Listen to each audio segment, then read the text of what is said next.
Welcome to the Highline Herd podcast, where we dive deep into the world of horses and the people who love them. Join us for new episodes every Sunday as we explore everything from horse care, riding tips, and anything else equestrian related.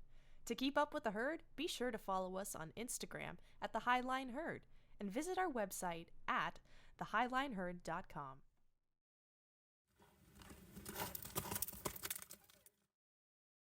Hello, and welcome to another episode of the Highline Herd. I'm Skylar. I'm Shelby. And today we're going to be talking about handling youngsters. This is going to be, we're going to jump around a little bit and just have more of a conversational episode because Shelby and I have a lot of different experience. Mine revolves around Sundown, my Mustang.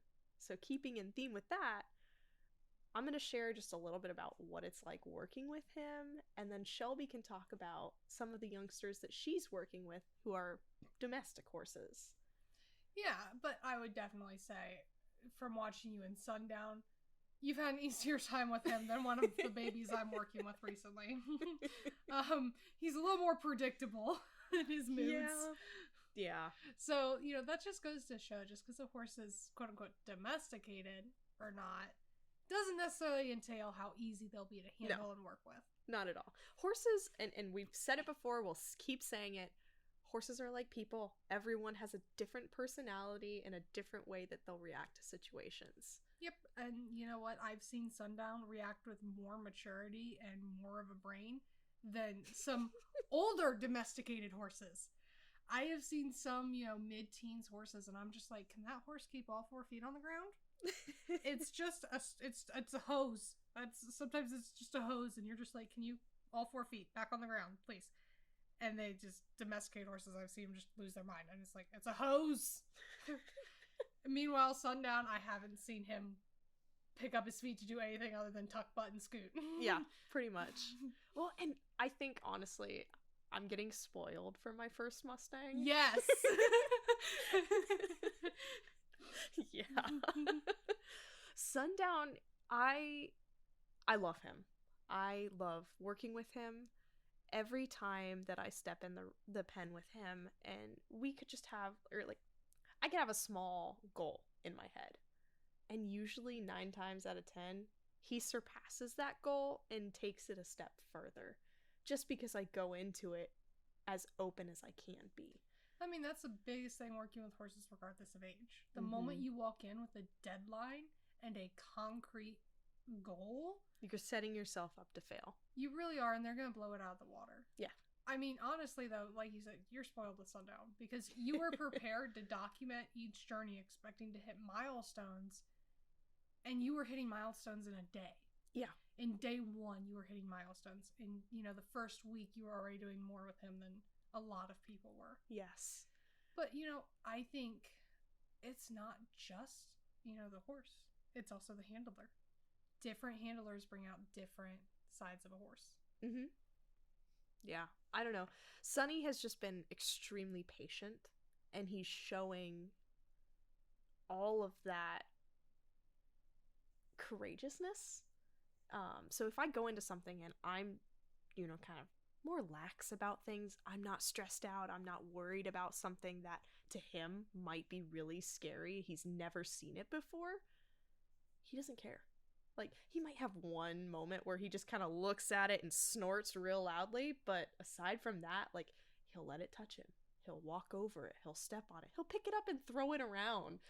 He's a very mouthy baby. He is. He's very inquisitive. He's very curious about everything, and he just wants to learn anything that he can. And I've been spoiled. I really have. You really have. I mean, truly, like I said earlier, I've seen some domesticated horses. It's a hose, and it touches their foot, and it's the end of the universe. We're gonna die. Or Willie and his rocks. Oh my goodness. The same rocks you pass every day. time you ride. Every day they're gonna eat him. Yes. So I think you've definitely been spoiled with Sundown, but I will, again, harken it back to handler, not just their temperament. Because Willie is not a horse for everybody. No, he's not. the right the patience you have with Willie 9 times out of 10 is incredible. Because I can say right now, I could not deal with a horse like Willie. It's hard. Sometimes it is so hard. I mean, that's the thing. So that is one thing. We will be completely blatantly honest with you on this podcast. In every video you see with us, that is one thing we will try to repeat multiple times in this podcast and in our videos. Horses are extremely difficult. They are extremely frustrating and testing. Oh, yeah. And it does not matter if you have had the same horse for 7 years, Willie, or if you've had them for 3 months, Sundown. They will throw challenges at you. Mm-hmm. They will throw curveballs at you. There will be days where you're like, oh my gosh, can you not do this right now? I'm not in the headspace. Yeah. And there will be other days where you're just standing there watching them run through their fence and you're just like, ah. And you just handle it with such grace and poise. Yeah. We are human. We make mistakes. Horses will also make those same mistakes. Yeah. We are not going to sit here and act like we handle every situation with grace and poise. No, we don't. Skylar actually did a very big thing the other day, walking away from Willie. Yeah. It was really hard. So Willie has a lot of trouble in trailers. And it's something that I've worked on with him for years. And it had gotten to a point where he was really good about everything. And then start of last year, it's like he completely reverted. Some days he was fine, and then other days you could not get that horse to back out of a trailer no matter what. And we were unloading from a trail ride, and he just would not back up. No matter what I did, no matter what I was trying to do, trying to be patient, trying to be a little scary, nothing. He was not budging. And Shelby got her horse, took care of him, got him all ready, and then I was like, take my horse, please. Just take him, work with him a little bit if you can. If you can't, that's okay. I just need to walk away. And a great example of what happened that day was, we've been preparing for a trip. It has been months in planning, and, that day we were, a week out from the trip? Yep. And Skylar was just exhausted and overwhelmed. Yeah. And it was just one of those days where Willie was just having one of his regular moments, but Skylar wasn't in the headspace to deal with it. And that happens. You can't expect yourself to be 100% 100% of the time. It's unsustainable. No. And unfortunately, Skylar has a knack for picking horses, and it's a double-edged sword for picking horses that feed off of the human so much. And I guarantee you Willie felt her energy that day, and he just froze. Because that's Willie's default, is freeze.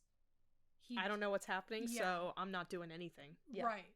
And you know what? Sundown's another great example, except Sundown's not the freeze mode, he's the flight mode. Yeah. So, Boo scoot. Yeah, he really does. He tucks his butt and takes off. Like, all my times of working with him for these last 4 months, he has never offered a kick at all. There was one time, but I think it was an accident where, the rope got stuck on him and he tried to, move away from it and it tugged him back. So it wasn't really a kick. He does not kick. Knock on wood. It's more of he again tucks his butt and he just moves his butt away from it, and if that means turning in a circle, he'll turn in a circle. If that means running to the other end of the pen, he'll do that. But 9 times out of 10, he'll just kind of turn and look at me and, what are you doing? But that's a great example of Sundown pulling his confidence from his handler. Yeah. It truly took you less than a month to have your hands all over that horse and to have him haltered. Yep. So, I mean, yes, he's got the personality to do it, but it's also on you, the handler, to be able to bring that personality out and manage it appropriately. Yeah. Because it would be very easy for Sundown to become the pushy type of youngster. Oh, yes. Yes, there's been multiple cases where he has started to get really pushy, and I just have to correct it real quick. And that's something I don't see a lot of people doing with their youngsters as much as, at least, I think. I mean, I see it with youngsters, whether, you see it online with Mustangs. It's like people are afraid to correct them because they're afraid of breaking that bond. Mm-hmm. This isn't Heartland, people. Horses need structure. They do.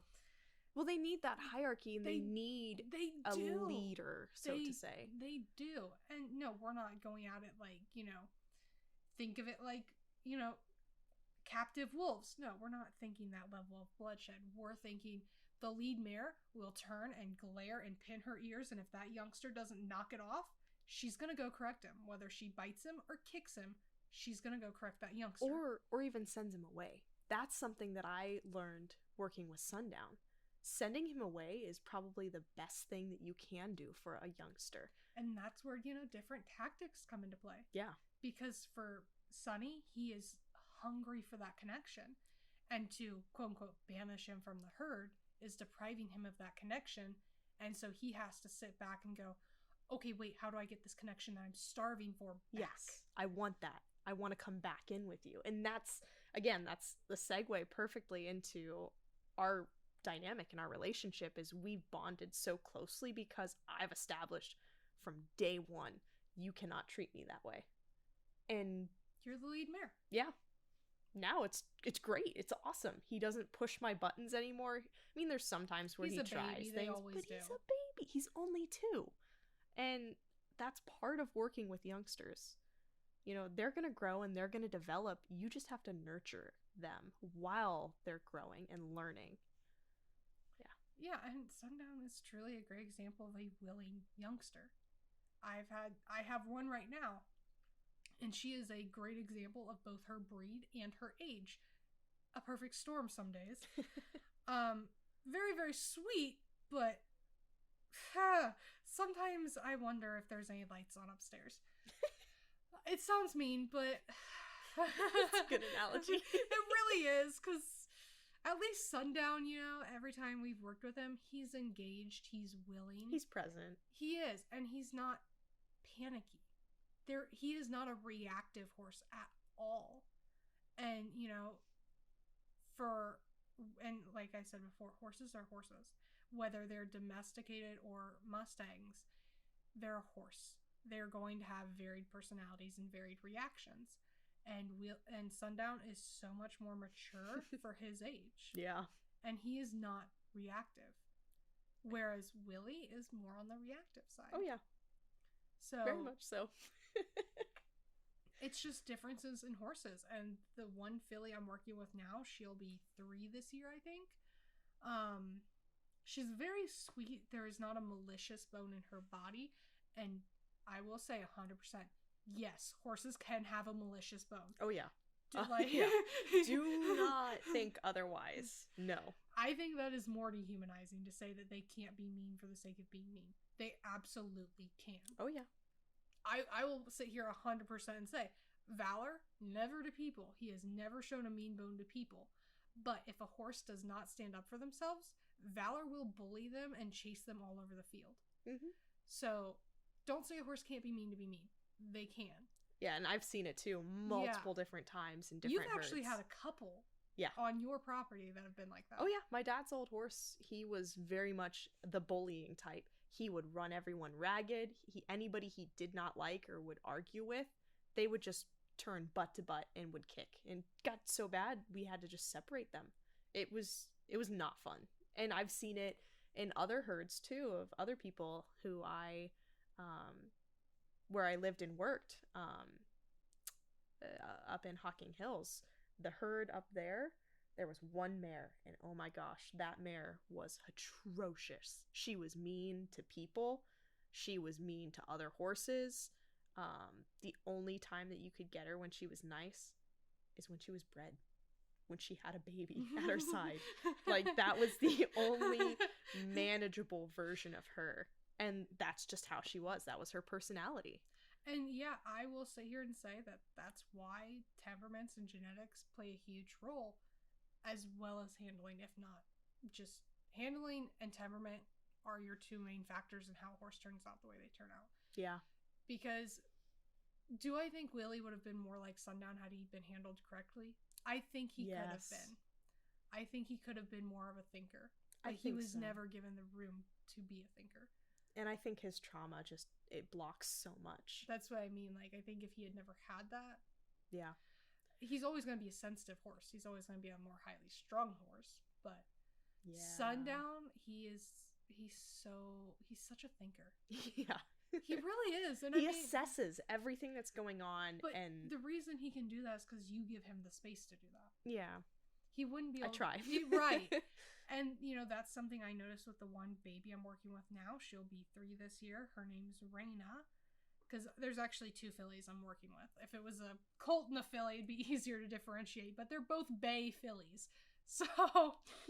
And they're both going to be big. They're both like 15 hands right now. It's absurd. Yeah. So the one, Raina, there's not a malicious bone in her body.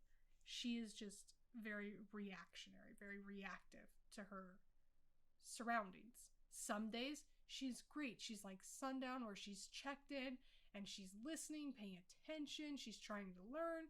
And then there's other days, like when I had her out last week, there wasn't a single light on. She was more worried about whatever she deemed necessary to worry about.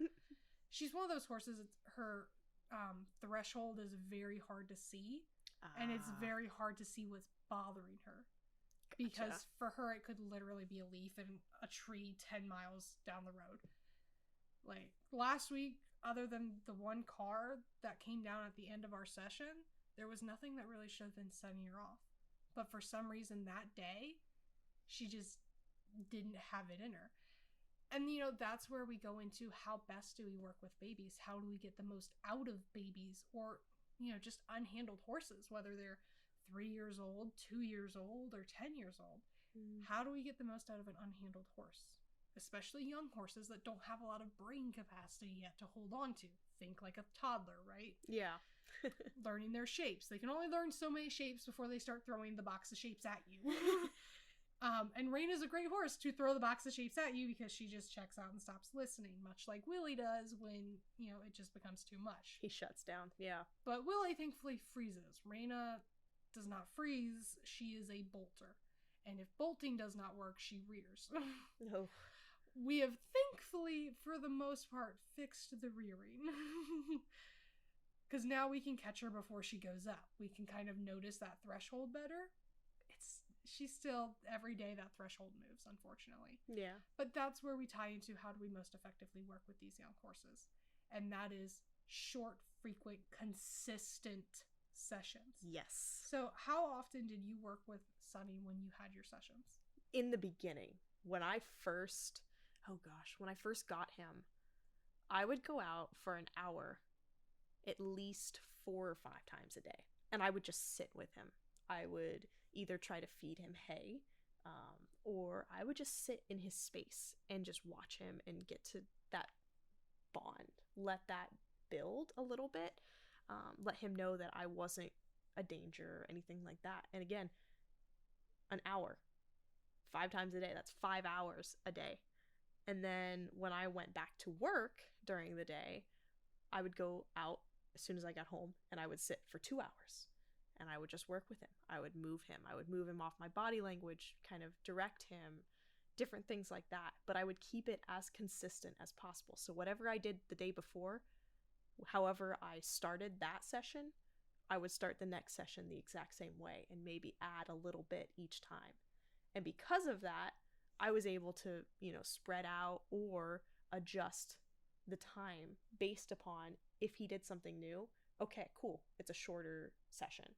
Right. If he did something that he did yesterday, okay, we could do maybe a little bit of a longer session and just kind of keep repeating that same thing.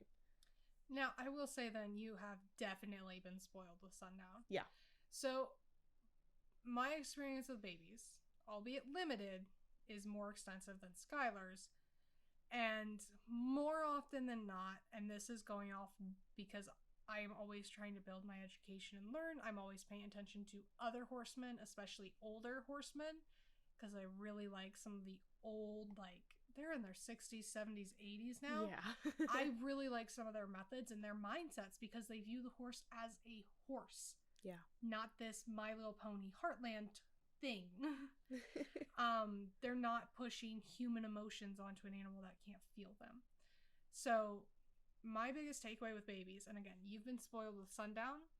The one lady I work with, her filly, Ronnie, she's been spoiled with that filly to be able to work for an hour, 2 hours with a baby in one day, consecutively, like you spend that entire hour with them. It's not a broken up segments of 15 minutes. It's one long hour or 2 long hours.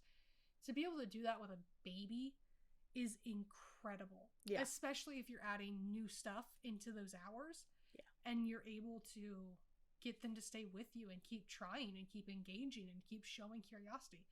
That is amazing and not common. Now, again, we've been spoiled. Yes. I got the horse I sold. She's actually in the logo, Sabine. Her name's Diamond now. Her new owners named her Diamond. She was an anomaly for a baby because she was like Sundown. She took everything like, oh, that's new. Can I play with it? Like, that was her approach to everything. She just wanted to look at it. If it came up behind her and it spooked her, she would just spin to look, just like Sundown. And Ronnie is the same way. But Ronnie's still closer to a baby than both of those two act. Because she's younger. Well, it's not her age. I mean, she's going to be 3-4 this year. I want to say 3 this year. She acts like a baby in true fashion, and some days we have great sessions where we go for an hour and a half and she just takes everything in like a champ. And then, you know, we have days where we work for 30 minutes and the thing we did in last session, this time it's going to eat her. It's rare, but it happens, and that's pretty common with babies. But with Sundown and Diamond?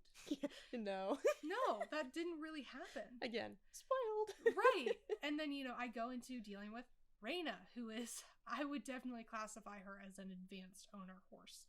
Because every session with her, you have no idea what you're going to get. She's either so engaged and so willing to learn. Like today, our session was fantastic. She was actually trying to guess what we wanted, which is huge for her. She was actually trying to like anticipate what we were getting ready to ask. Participating and engaging, But our last session, like I said, was, I don't want to say it was awful, but it didn't feel productive or good by the end of it. And you have days like that. You do. Working with just any age horse. Any age horse, right. Mostly with the unhandled ones or the inexperienced ones. But I would say Raina is closer to what handling a baby is than Diamond or Sundown. Sundown has truly, truly spoiled you. Yeah. And I think, you know, even getting another Mustang or even getting another horse, you're going to be kind of thrown for a loop a little bit. Yeah. Like, I love working with Raina because she is a challenge, but there are days where, like last week, we worked on fly spray. And she had me thrown for such a loop. I have never seen a horse where I had to break it down into such little steps. Most horses, you show them the bottle, you show them the noise of the sprayer isn't going to kill them, and they're like, oh, okay. And then you work on just getting sprayed. Raina, I had to break it down into, here's the bottle. It's not going to eat you. Okay, the liquid in the bottle makes noises. That's not going to eat you either.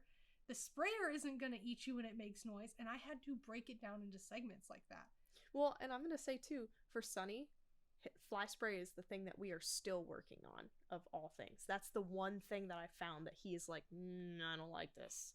So it's similar to how you've had to do it. I've had to do the same thing. He doesn't care about the bottle. He doesn't care about the sound it makes. See, Raina Dragon snorts at the bottle. Yeah. She does not like the bottle. Sunny just does not like the feeling of fly spray landing on him. Then try and switch it to a stream, right? I've done both. He's like, my sensitive Mustang skin isn't made for this. Yeah. He's so miserable with all the flies and everything. I'm like, I have to. I'm sorry, buddy. So it just turns into, okay, you'll let me catch you in the field. Cool. I'll bring all the horses in so Willie can help. Which, this is actually kind of a cool thing that happened when I was initially doing this. I had Willie in kind of like this gravel lot area. Fenced in, obviously. He was just free floating. He could do whatever he wanted. I had Sundown with a halter, and I took the halter off because I wanted Sundown to move. When he wasn't standing with me and I was fly spraying him, he was going to move his feet and he was going to work. Because I was trying to get him into that headspace of like, listen, you want to move your feet? Yeah, but you're going to keep going until I tell you to come back in. And then we'll fly spray you and see, it doesn't hurt you. It's great. You get to sit and rest. Willie ended up helping me push Sunny along, which I never expected that. Willie was right behind me while I was basically round penning Sunny in this area, and anytime Sunny would start to toss his head or just be a little bit ornery and wanting to come in towards me, Willie would make him push, like, get away. And it was just a really unique thing that I saw happening between them. And he made Sunny stand there and get, like, sprayed off too, which I'm like, I'm gonna do this more often, and I have used him again successfully. So sometimes too, like, they surprise you. It's so here's something that huge that I think you missed in your whole story. So we've heard of ponying horses to get them used to seeing a rider, seeing a horse being ridden, seeing a horse above them. But there is something to be said allowing a more mature horse, a more experienced horse, help you bring along your youngsters. Oh yeah. Oh no, entirely. Whether it's trailering, new obstacles, fly spray, seeing that, oh, this new thing's not going to eat you, it's not bad. Seeing another horse in that situation can make babies more comfortable, can make unhandled horses more comfortable. Mm-hmm. Seeing that, okay, they're not being eaten, they're not dying, they're not squealing in pain. Maybe I can relax and try this too. Yeah. So that's a huge thing that, like, you were so fascinated by the Willie Sundown interaction, you missed that you were playing into a tactic, a technique of training that's as old as time itself. Oh yeah. Bringing a more mature horse in to help the youngster along. Yeah. And honestly, that's something I plan to do with Raina once we get a little bit more consistent in her moods and her reactions, is I want to bring an older horse into the play field because I wonder if that will help her. It might. It honestly, I don't know though, because she went through a fence because a horse pinned their ears at her. So you need a dependable horse. So in terms of reactive, like, that's a great example of, you know, Thunder is kind of a jerk. I'm not gonna lie. That was who she was pinned with, who pinned his ears at her, and she ran through the fence. So no doubt she's probably a little scared of him because of that. Yeah. But this is where you have to be particular in the mature horse you choose, because the horse I would choose to pony Raina, no, she wouldn't be scared of him, but she might bully him, and we don't want that either. No. You need a horse that'll stand its ground a little bit. Honestly, this is where Willie at his age, I'm specifying his age because you've said he's not as aggressive in his corrections now as we may want him to be sometimes. Yeah. That's where Willie is actually playing a really nice role. He's able to play that mature, confident, fair horse to Sundown. Yes. Well, and even watching Willie, Chance, and Sundown in the pasture, Chance is the bully now. Chance is constantly bullying Sundown, and Sundown is picking at him like, hey. Sundown is embracing the little kid. I'm not touching you. Yes, he really is. And Willie, I see Willie anytime that stuff is going on, he's just standing there, and he'll usually look to the cabin, like look to where I'm at, even if he doesn't know I'm watching. And I just think that's really funny too. Like, he's just very calm about it. Like, really, you guys are doing this again? I'm gonna tell Mom. Well, and that's something too that, so horses are aware of our place in the herd, but very few of them are viscerally aware, is how I'm gonna put it. And Willie is one of those. Willie understands that if the human comes into the field, the human is top dog. Yeah. The human is lead mare, lead stallion, whatever. And while horses will respect your place in the herd, very few will see you as the leader stepping in, I'm your lieutenant, and back you up. Mm-hmm. Willie is your lieutenant when you walk into that field. Sir, yes, sir. Well, that's what it's called. Yeah. That's what the backup horse is. That's him. And I can tell you right now, when I walk into the field, Walker becomes my lieutenant. He knows exactly what my place is. I went after Valor one day because he was bullying one of the mares. I had put a sheet on her, and apparently for Valor that was game on. I'm not sure where his logic was that day, but well, because she got a sheet and he didn't. So, he had to bully her, and she's not a mare to be bullied because she's special. That's how I'm gonna put it. So I intervened and corrected Valor for it, and when I walked off, Valor went to do it again, and Walker was like, "Nope, she told you no, so I'm stepping in as her lieutenant, and I'm correcting you now." And Walker went after him and chased him down the field, and that was it. Valor didn't try again. Yeah. And that's where, you know, a horse understanding the human's role, having a mature, fair horse is huge. Oh, yeah. So where I used to work, they have a fantastic lead mare. And I honestly wish I could have her for my herd sometimes. Because she just knows exactly how to mingle personalities, who to separate from who, and how the human fits in. She will actually defend the gate from bullies so that everybody comes in nicely and smoothly and no humans get run over. That's awesome. Oh, she's amazing. And like I said, she knows how to split the herd. Okay, you're going to pick on this guy. You're going to go stand in your corner. You're going to go stand in your corner. And she will stand in the middle of the field and supervise. She is a fantastic lead mare. I wish I could have her for my fields. Her and I would never get along in a million years, but... That's usually how it goes. in terms of a good herd leader, she is amazing. She is one of the best I've seen. Nice. And after watching Walker, I think he could be very similar if he was paired with the right gelding. Mm-hmm. Valor doesn't care about the ladies. It's not his priority. Yeah. Like it is Walker's, so there's no competition there. Yeah. Walker and the current horse, DG, both of them love the ladies. And there's only 2 ladies. Oh. So they gotta fight over them ladies. Exactly. And that's just mature horses and youngsters. I mean, if I had a youngster out in the field, I guarantee Walker would be the one putting it in its place. Like Willie supervises Sundown and Chance and waits to step in. Mm-hmm. Like Abby does, watching Raina and waiting to see, do I need to show Raina where the gate is, or is she going to figure it out today? Like, that's you know, when you're having youngsters, a mature horse goes a long way. Yes, definitely. Well, and even with working with Sundown, I know I've been spoiled in his temperament and personality. I honestly would prefer to start a horse from a young age rather than getting a horse that's already been started. I think that's kind of my opinion that's forming now. So after handling a variety of different horses at this point in my life, I would agree with you. Yeah. I would much rather get a at most halter broke baby and just finish it out myself, because so often I wind up with horses like Diamond. She was great. She was a great baby, but because of the way she had been taught some things, I had to unteach her. Exactly. And for some things, for some ages, that's easier than others. Yeah. For Diamond, she had been lunged with a flag and just told 100 miles an hour on the lunge line. I had to break that out of her and teach her, no, the lunge line is not, we're just going to throw our head to the clouds and be a psycho and hang on the end of the line. The lunge line is where I'm checking to see how tuned in you are with me. Because I don't have the ability to free lunge, although I see it as the advanced version of lunging. Sometimes it's your only case in a scenario like Sundown, where he is unhandled for the most part. Yeah. But for babies who have been handled, I like lunging as a check-in. How well are you listening to me? How well are you paying attention to me?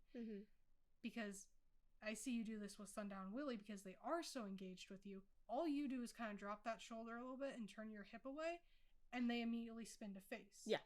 That's the kind of engagement I look for on a lunge line. But when they've been taught, like Diamond was, to just you don't get that. You don't get that engagement. And then it also ruins different tools out of your kit.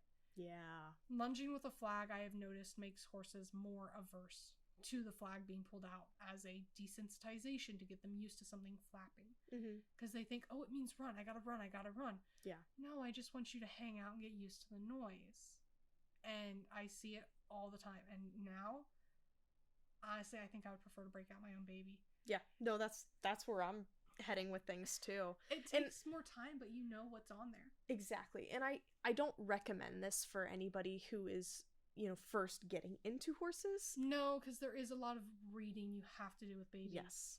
It's better to get used to horses and how they communicate and how subtle their body language is with an older horse, with an experienced horse, before moving on to a younger one. So I actually have a great example of that today. So, you know, at the time we record this, Skylar and I, our trip is, we haven't left yet. And today was my last day of training before our trip. So we were working with Raina, but barn manager didn't want to be the only one handling her while I was gone. Understandable. A baby needs multiple different people, multiple different experiences. Yeah. But the issue is the two people who Lindsay wanted to handle, the barn manager wanted to handle Raina, neither one of them are very experienced horse people.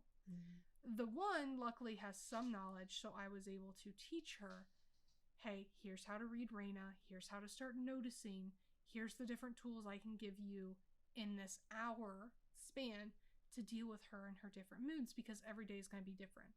Yeah. Some days backing her's sufficient. Other days you got to walk her in a circle. Other days, you know, you're going to be yielding her body. I can't tell you which toolkit you're going to use because Raina isn't that predictable. Mm. The other person has no horse experience other than what he's learned at a camp, and camps aren't always accurate in what they teach. And I told the barn manager, I said, I'm not comfortable with him handling this baby because he can't read her. He can't read when she's being disrespectful and crossing his boundaries because she knows she can. He can't read when she's reaching that limit, that threshold of stimulus. Yeah. Because for Raina, she is absolutely... She's that little autistic kid who has a meltdown because his sweater is itchy. And that might sound bad, but that's what it is. There are some days, to her, the sweater's itchy, and she just has a meltdown over it. 0 to 100 real quick. Exactly. Yeah. And I told the barn manager, I was like, I'm not comfortable with him handling her because she can't read him. Mm-hmm. So, you know, when it comes to, well, when do I get a baby? How long have you handled horses? How well do you read horses? Mm-hmm. Do you have access to different people to help you if there's an issue? Yeah. Because I can say in my repertoire, I know I have people to turn to if I were to get a baby. Same and here. Not know how in the world do I handle this particular issue, you know? Yeah. So if you want to get a baby as your first horse, have you at least done, like we've talked about in previous episodes, leases and lessons? Mm-hmm. Have you learned how to read the horse? Have you learned how to judge whether they're approaching that threshold or not? It's a big part of beginning to work with youngsters, especially. It really is, because every one of them has a different threshold. Mm-hmm. Sundown, I haven't seen his. Yeah. I honestly some days wonder if he has one. I have only seen it twice. Yeah. And even then, it was very quickly surpassed by just, okay, we're going to sit for a minute. Reset laps. Yeah. And, you know, Willie's threshold is different day by day. Mm-hmm. Like, for him, I don't know what it is. Boats. You want to hit Willie's threshold? Put him near a boat. Yep. Or not even near him, just in a place where he could hear them. Yeah, that's how you find Willie's threshold real quick. Yeah.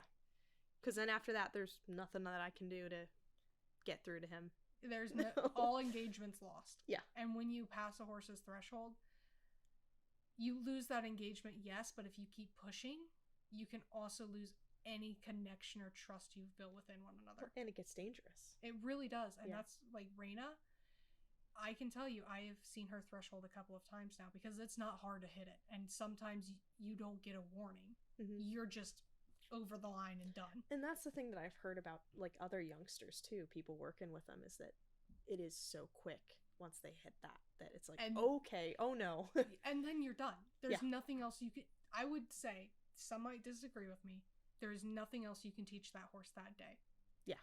You might be able to teach them how to settle and come back down, but even that is a challenge. You really just have to try and end that session on the best possible note you can, even if it's just a calm single lap around the pen or whatever. Yep.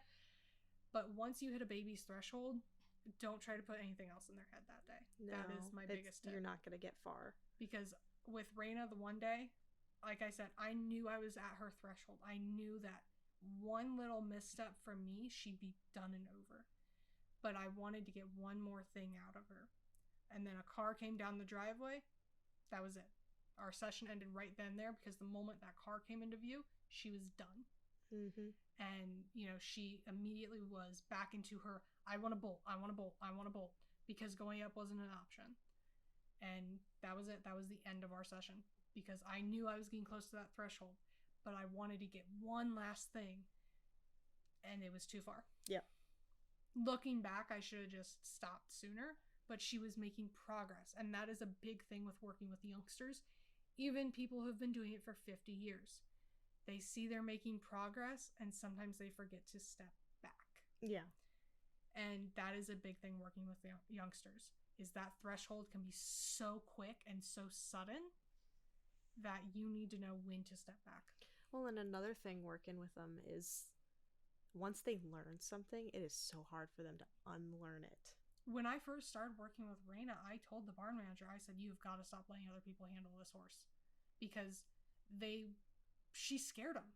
And I don't blame them. A horse that goes straight up, even if they're not striking out, yeah, that's scary.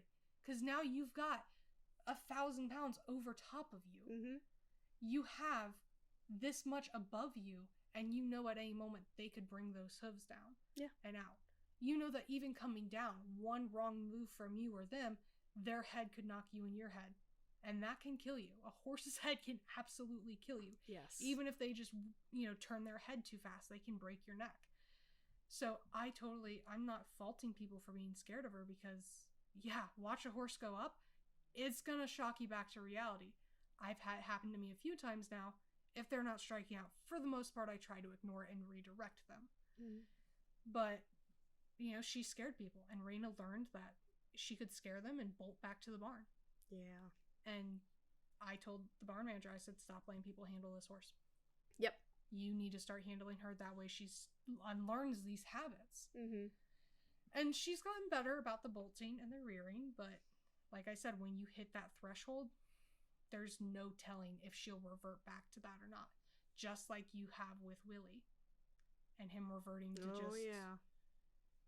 like in the field, he's impossible to catch. And you have worked with him on that. Yeah. And some days he comes in great, and other days he reverts back to that, I can't come in the barn because otherwise you'll beat me mode. And you've never beat him. No. But he's in that headspace. It's just ingrained in him. So it's unfortunate, but it really is. And, more and more that's where I also lean towards, I'd rather break out my own youngster. Yes. And I know that they weren't mistreated in a way where they will remember it down the line. You avoid mistreatment, but you also avoid confusion. That too. Because like with Diamond, she thought she knew how to lunge. Mm-hmm. And I came along and I completely flipped that on its head, and she had to completely relearn it. To say that's not confusing or stressful for a baby is ridiculous. Yeah. Honestly, I think the only reason Diamond handled it in such stride is because she was so much like Sunny. Mm. She was so willing to engage and try and learn, and she was so curious that it worked. But I almost guarantee you, if I was trying to reteach Raina how to lunge, I think I'd have some rope burn. Yeah. Probably a little bit of rug burn on my butt from being drugged. Like, I think there would be some issues there. Yeah, just a few. So the biggest takeaway with youngsters is make sure you have a support system if you need it, and take your time. Yes. Don't rush into things. Don't go in with a agenda. Yeah. Don't go in with a deadline. Take your time and breathe. Yeah. Reset laps. I love them, and I will tote them till the day I die. Yes, they are very helpful. They just reset horse and human, and they give you time to process and plan. Yeah. So, that's today's episode on handling youngsters. It's a little chaotic, a little bit. We hope you guys gained some, at least funny stories out of it. Yeah. So thanks for tuning in. Yep. We'll see you next week.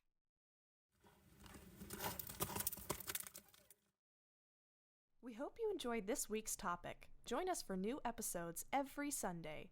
And to keep up with the herd, be sure to follow us on Instagram at The Highline Herd and visit our website at thehighlineherd.com. We hope you enjoy the show. See you next week.